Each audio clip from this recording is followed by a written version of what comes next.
Hi friends, this book is called The Bug Girl, and it is a true story. That means this story really happened. It's not made up.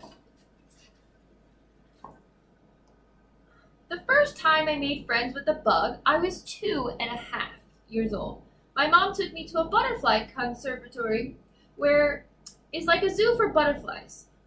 As soon as we got there, a butterfly perched on my shoulder. It flitted onto my hand and my foot, my elbow and my head, even my nose. It stayed with me the whole time we were there. It says, "Can I try such a butterfly magnet?"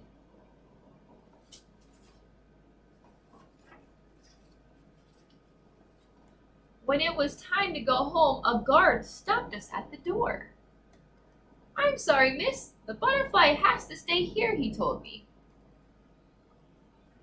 "Say goodbye to the butterfly," said my mom, but it did not move. Carefully and gently, the guard took the butterfly from my shoulder, and after a moment, away it flew. "Bye-bye, butterfly," I said. From that day on, I was bug crazy. Other kids liked storybooks. I liked bug books. Other kids watched cat videos. I watched bug videos over and over and over.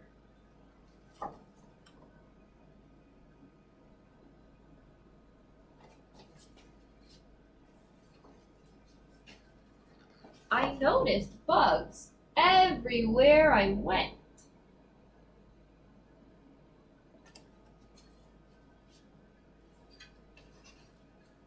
By the time I turned 5, I knew a lot about bugs. There are billions of bugs on our planet. Bugs have been on Earth way longer than humans have. They live on every continent, even Antarctica. One way or another, most plants and animals rely on bugs to survive.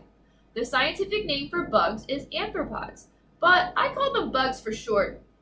In kindergarten, nobody minded that I loved bugs. Awesome! Cool! Prehistoric dragonflies were as big as seagulls. Wow!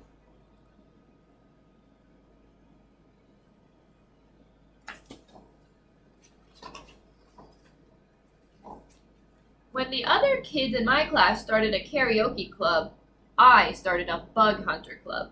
Every weekend, my friends and I took our bug buckets and nets and magnifying glasses out to the stream near my house. We collected fireflies and watched them glow. We identified beetles by their 2 sets of hidden wings and counted the spots on ladybugs. We watched dragonflies hover like helicopters. We even collected stink bugs, which really can stink. Look at her bug club. That's so neat.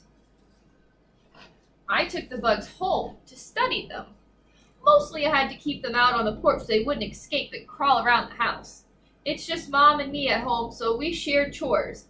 Mom has a lot of rules. Make your bed.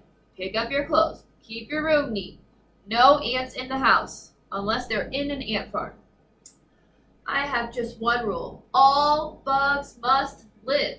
If there's a mosquito buzzing, I snatch it up in a napkin and let it go. We don't have a fly swatter. We have a fly net. One night, my mom saw a water bug, a giant flying roach, in the middle of the living room. She knew the bug rule was important to me, so she didn't kill it. She put a net over it and waited for me to find it in the morning. But when I lifted up the net, it was gone.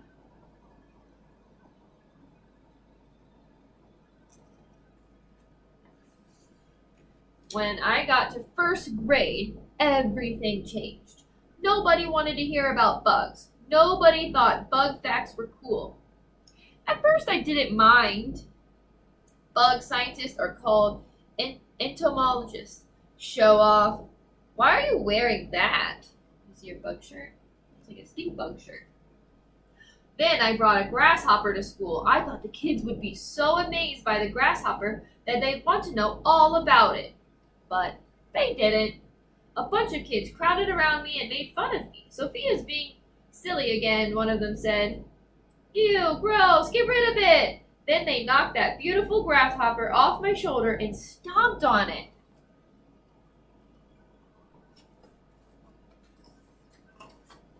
That night, I went home and cried and cried.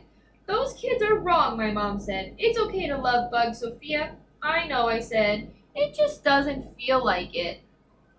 Look at her cool room with all her bugs. Such a cool room. I had to go back to school, but I didn't bring a bug with me ever again. That didn't stop kids from making fun of me. About halfway through first grade, I took a break from bugs. My mom did not like seeing me so unhappy, not one bit. She knew I needed to find other people who loved bugs as much as I did. She wrote an email to a group of entomologists asking for one of them to be my bug pal. She wanted me to hear from an expert that loved bugs and insects. Maybe somebody will write back, said my mom. Maybe, I said, or at least call. We thought those scientists would be too busy to respond. But 3 days later, my mom got an email. She opened it. It was from a bug scientist named Morgan Jackson, she said. He wants to put my letter online so that other entomologists can read about you. Okay, I said. Morgan Jackson posted my mom's letter, and he asked other bug scientists all around the world to let me know if they had any advice for a girl who loves bugs. 2 days after that, messages and posts and videos poured in. I couldn't believe how many people around the world loved bugs as much as I did, and how many of them were grown-up women. Some were scientists who wrote about the work they do in their labs. Others shared videos of themselves with bugs on their arms and sent pictures of themselves hunting bugs in the wild. I looked at those messages day after day. All these people love bugs, I said to my mom. They do, she said. And they're not silly. Nope, said Mom. They're curious, just like you.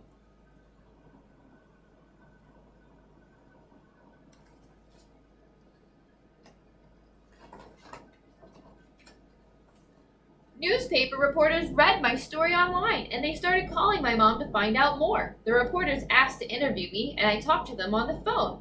My mom and I even appeared on television, which was a bit scary. It's hard to be on television when you're just an ordinary person, but I did it. I wanted to get the word out that it's okay to love bugs.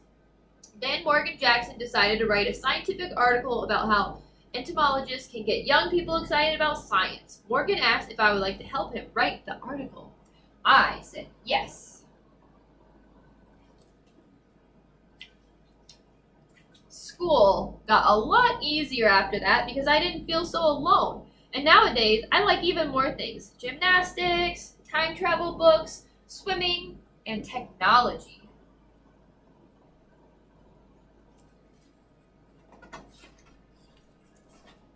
But not too long ago, when somebody asked me to describe myself in 3 words, I said, the bug girl.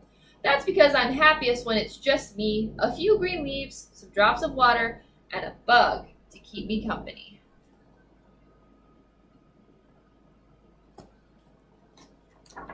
There's some really cool bug facts in the back of this book, too. The grasshopper is her favorite #1 bugs. The blue morpho butterfly is #2. The praying mantis is #3. And #4 is the fly. Those are her top 4 favorites. Thanks for listening to this book, and I'll see you next time. Bye, guys!